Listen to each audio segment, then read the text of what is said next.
मुख्यमंत्री श्री बसवराज बोम्मई जी, केंद्रीय मंत्रिमंडल के मेरे सहयोगी श्री भगवंत खुबा जी, कर्नाटका सरकार के मंत्रीगण, सांसद एवं विधायकगण और विशाल संख्या में हमें आशीर्वाद देने के लिए आए हुए मेरे प्यारे भाइयों और बहनों, कर्नाटकದ ಎಲ್ಲ ಸಹೋದರ ಸಹೋದರಿಯರಿಗೆ ನನ್ನ ವಂದನೆಗಳು।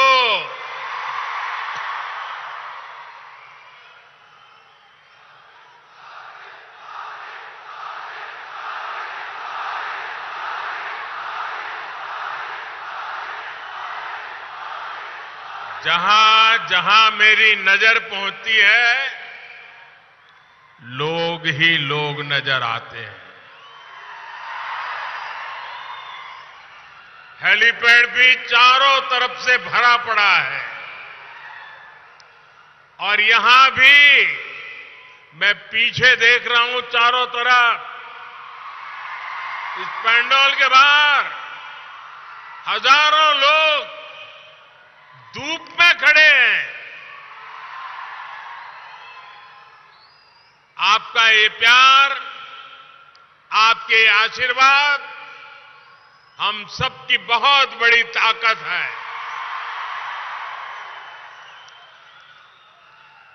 साथियों,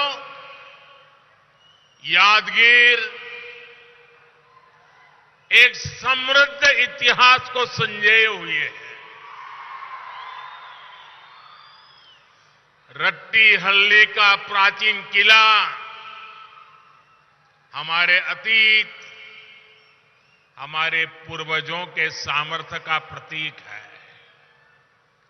हमारी परंपरा, हमारी संस्कृति और हमारी विरासत से जुड़े अनेक अंश, अनेक स्थान हमारे इस क्षेत्र में मौजूद है।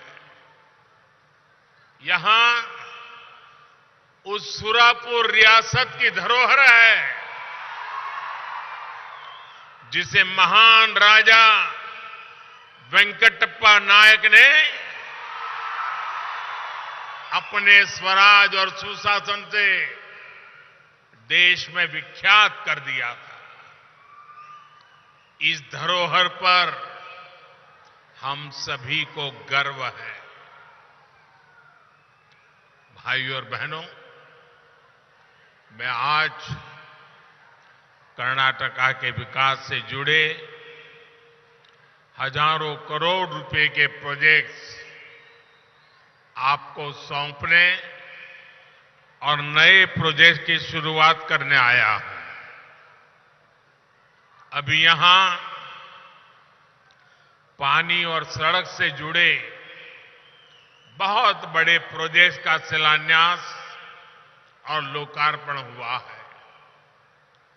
नारायणपुर लेफ्ट बैंक कैनाल के विस्तार और आधुनिकीकरण से यादगीर, कलबुर्गी और विजयपुर जिले के लाखों किसानों को सीधा सीधा लाभ होने वाला है। Yadgir village multi water supply scheme से भी जिले के लाखों परिवारों को पीने का साफ पानी मिलने वाला है। सूरत चेन्नई इकोनॉमिक कॉरिडोर का जो हिस्सा कर्नाटका में पड़ता है, उस पर भी आज काम शुरू हुआ है।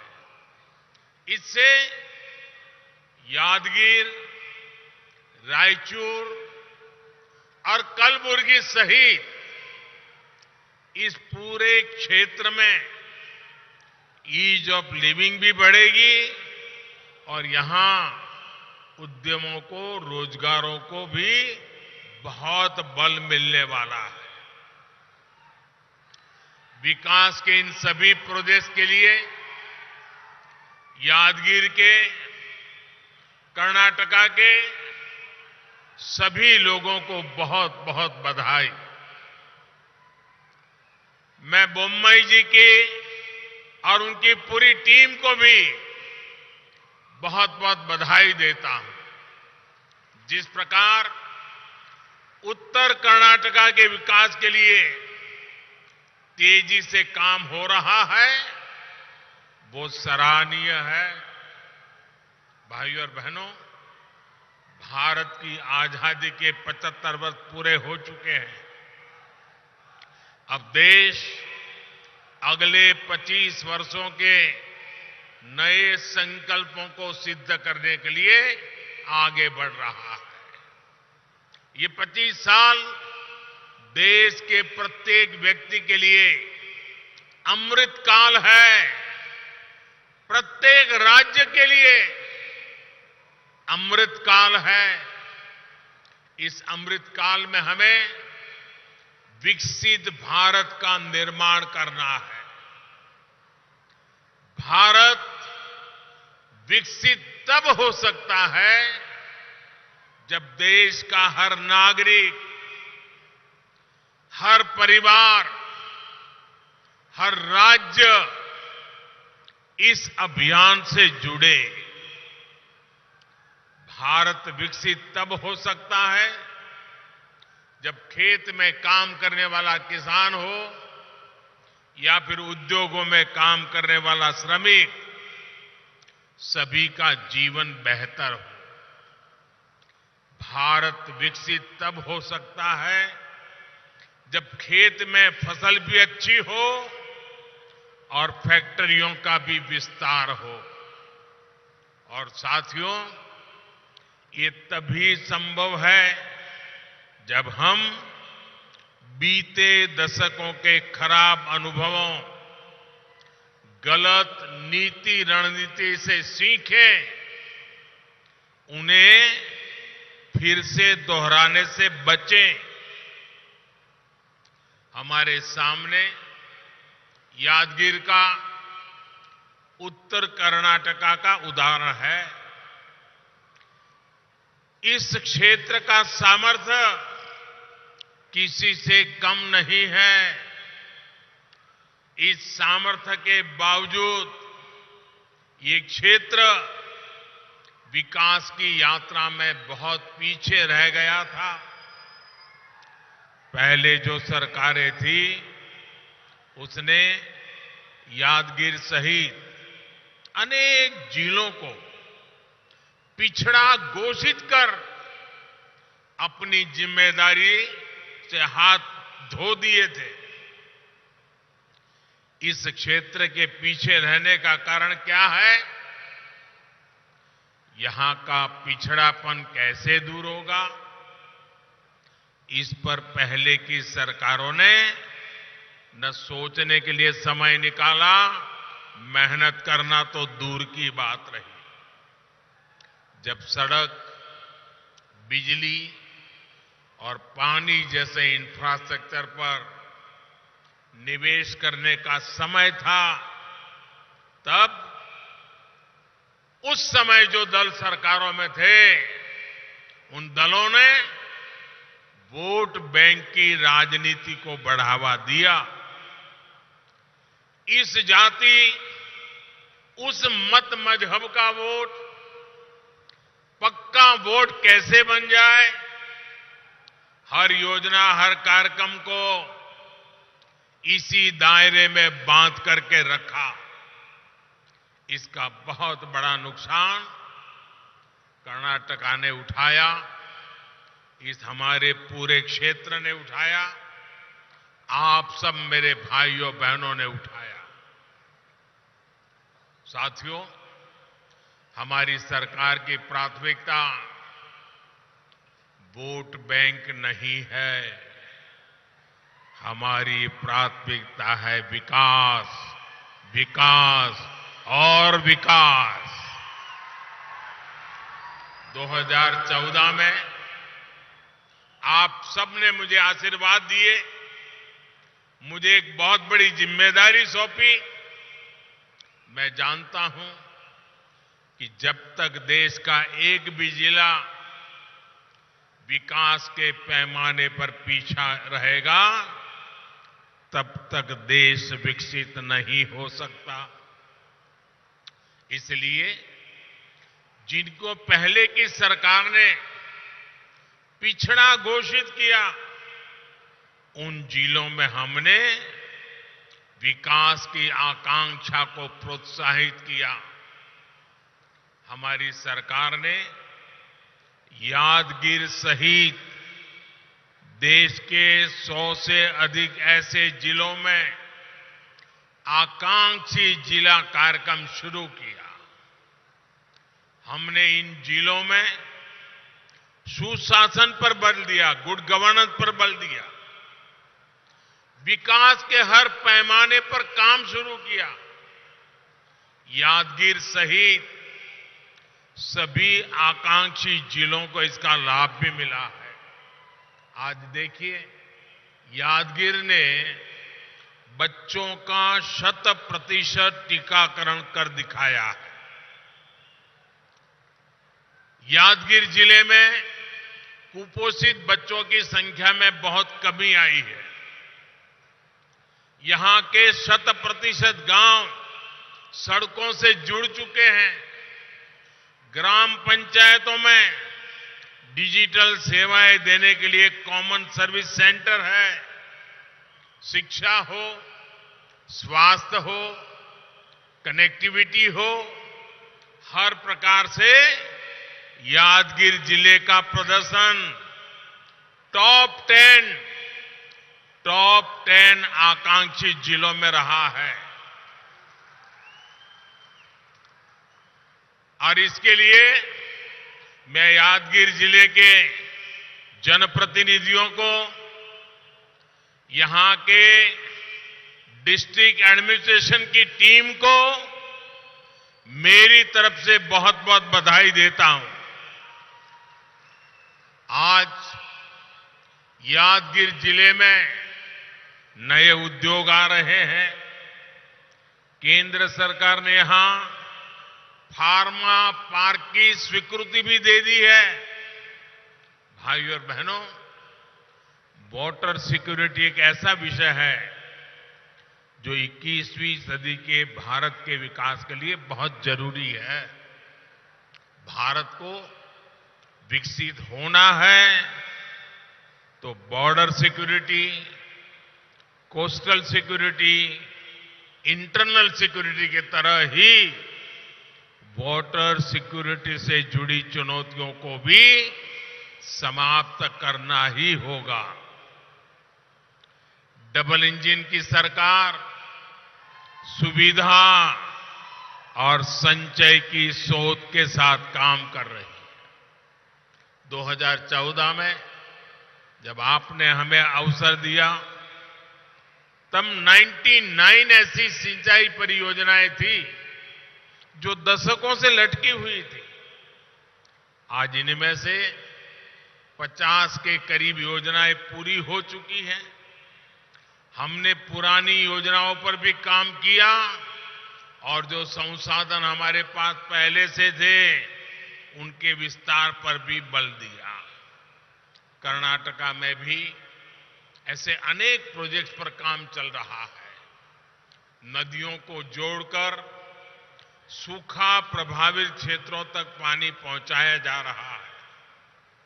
Narayanpura left bank canal system का विकास और विस्तार भी इसी नीति का हिस्सा है।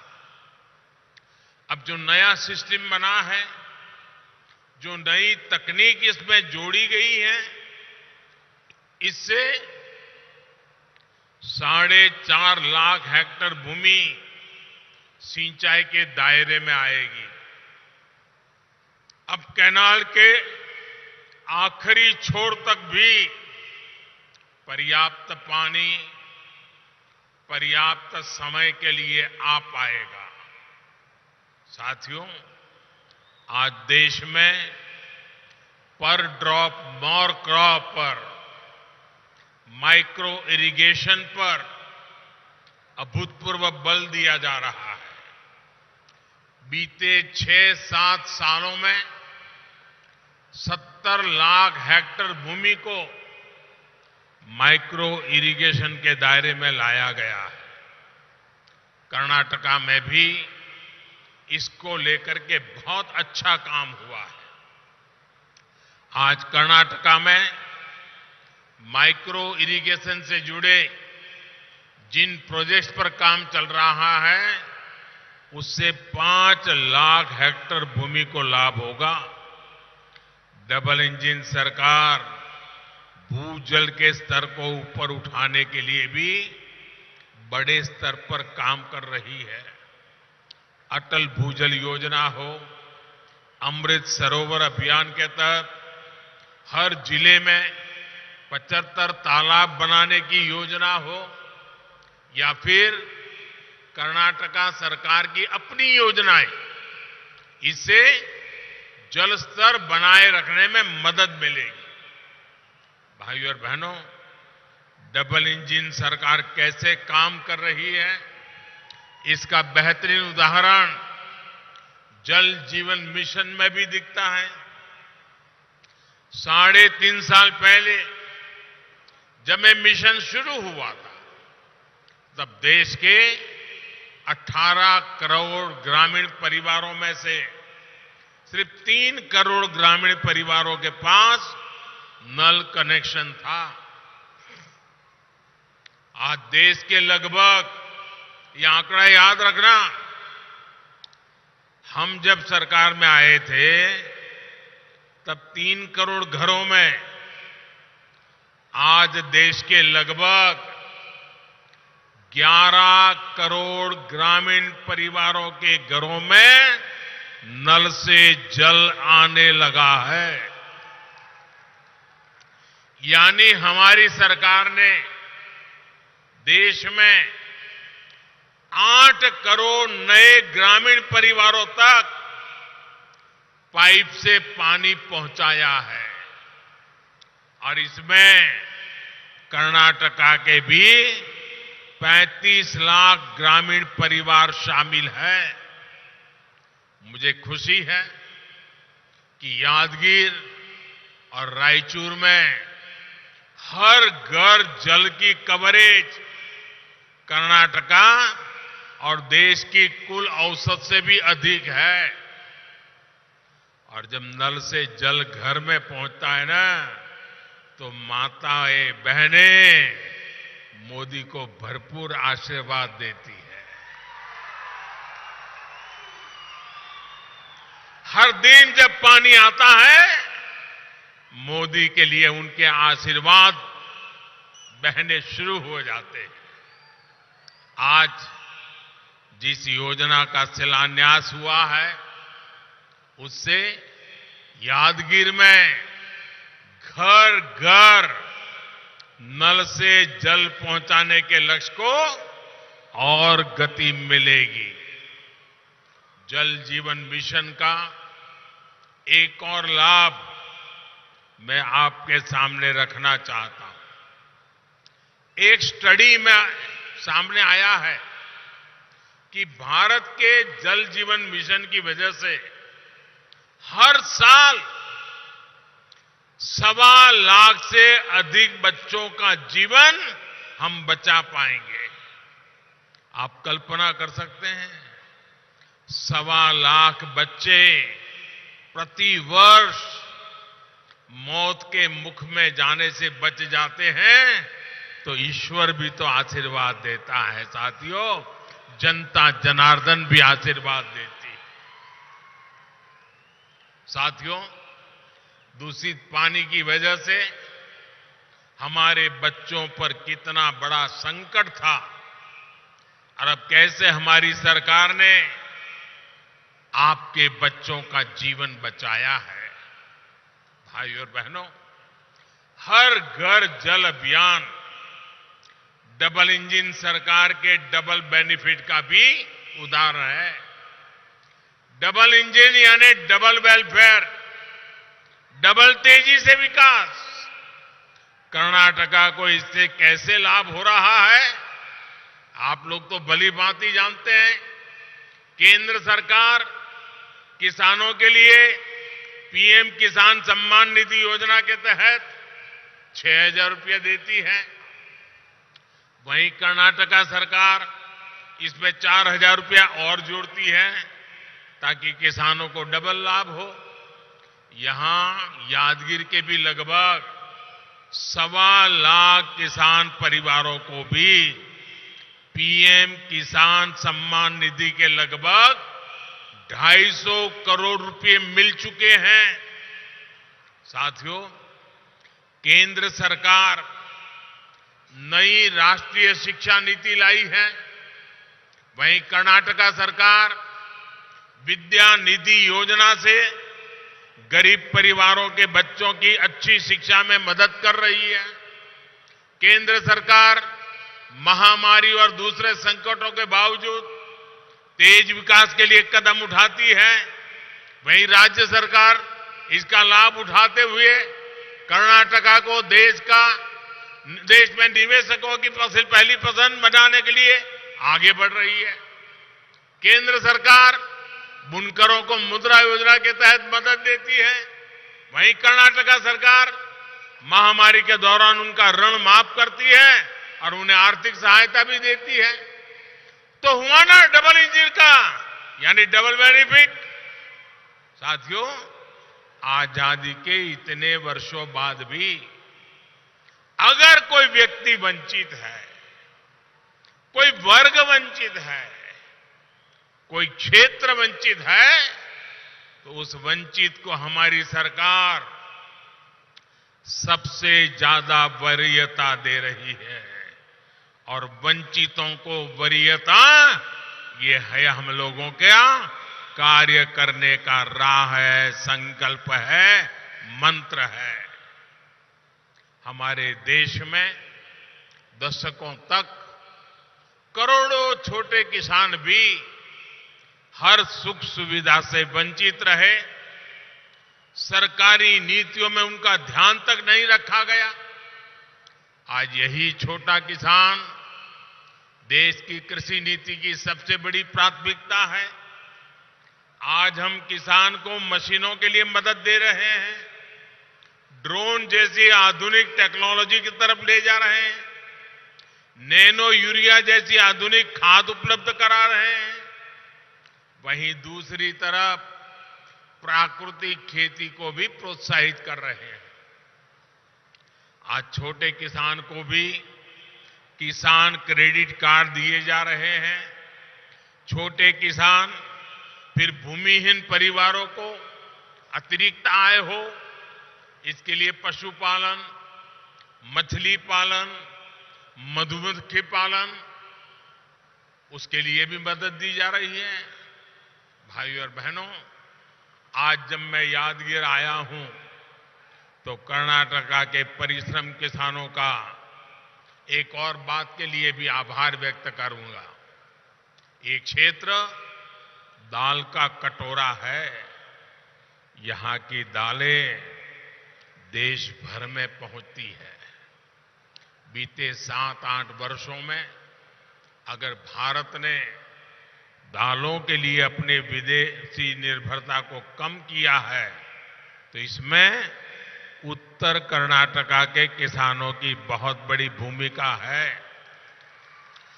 केंद्र सरकार ने भी इन 8 वर्षों में किसानों से 80 गुना अधिक दाल एमएसपी पर खरीदी।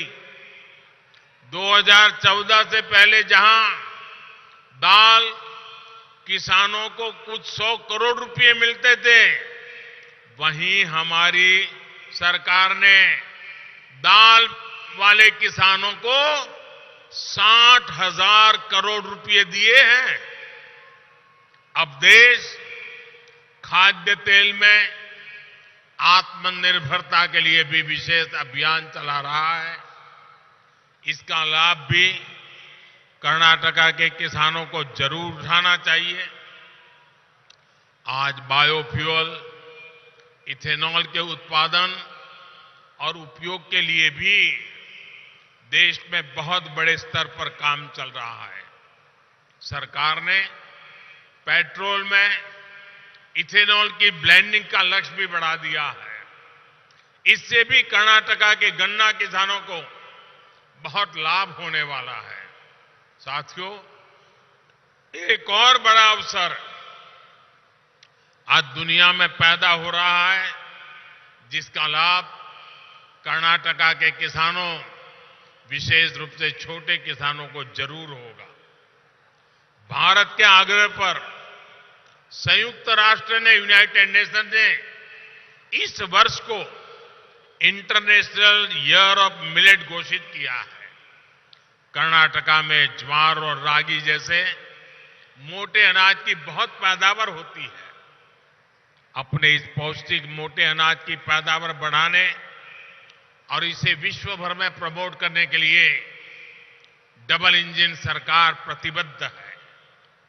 मुझे विश्वास है कि कर्नाटक के किसान इसमें भी अग्रणी भूमिका निभाएंगे। भाइयों और बहनों, उत्तर कर्नाटका की एक और चुनौती को हमारी सरकार कम करने का प्रयास कर रही है। ये चुनौती है कनेक्टिविटी की। खेती हो, उद्योग हो या फिर पर्यटन, सभी के लिए कनेक्टिविटी उतनी ही जरूरी है। आज जब देश कनेक्टिविटी से जुड़े इंफ्रास्ट्रक्चर पर बल दे रहा है, तो डबल इंजन सरकार होने के कारण कर्नाटका को भी इसका अधिक लाभ मिल पा रहा है।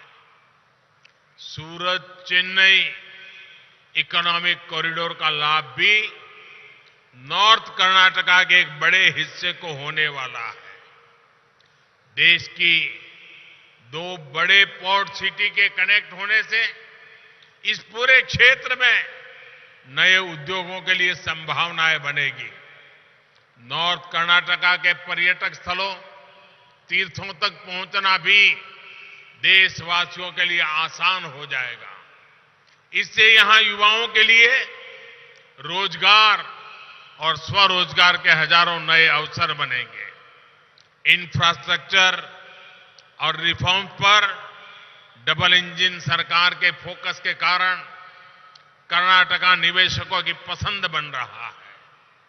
भविष्य में ये निवेश और बढ़ने वाला है, क्योंकि भारत में निवेश को लेकर पूरी दुनिया में उत्साह है।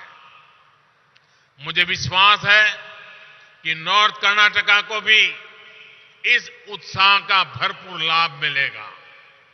इस क्षेत्र का विकास सबके लिए समृद्धि लेकर आए, इसी कामना के साथ फिर एक बार इतनी बड़ी तादाद में आकर के हमें आशीर्वाद देने के लिए मैं आपका धन्यवाद करता हूं और इस अनेक अनेक विकास की योजनाओं के लिए आपको बहुत बहुत बधाई देता हूं। भारत माता की, भारत माता की, भारत माता की। बहुत बहुत धन्यवाद।